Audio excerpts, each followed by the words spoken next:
శనార్థి నేటి మాట తీసుకుందాం.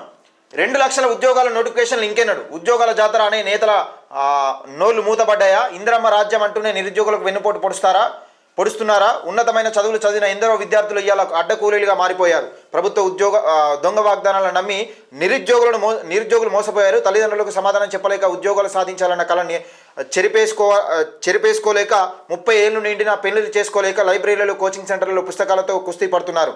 కనీసం ఉపాధి చూపించలేక ప్రభుత్వాల పరిపాలనలో నలిగిపోతున్నాయి. దేశ భవితను మార్చే యువత నిశ్చాయులుగా మిగిలిపోయారు. పుష్కలంగా మేధోశక్తి ఉన్న నేటి తరం పుట్టకూటి కోసం దుబాయ్ లాంటి గల్ఫ్ దేశాలకు వలసెళ్తున్నారు.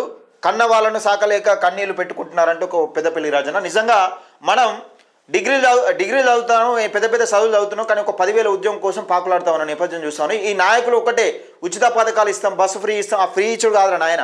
మీరు ప్రజల కోసం ఏం చేస్తారు, నిరుద్యోగుల కోసం ఏం చేస్తారు? ఉపాధి ముందుగా ఒక కొడుకు ఒక 30,000 ఉద్యోగం వస్తే 4,000 నువ్వు ఇచ్చే 2,000 పింఛన్కో 3,000 పింఛన్కో తల్లి ఆశపడేది. ఆ కొడుకు పెట్టుకుంటాడు. ఆ 3,000 పెట్టుకోలేని పరిస్థితిలో కూడా ఉండడు.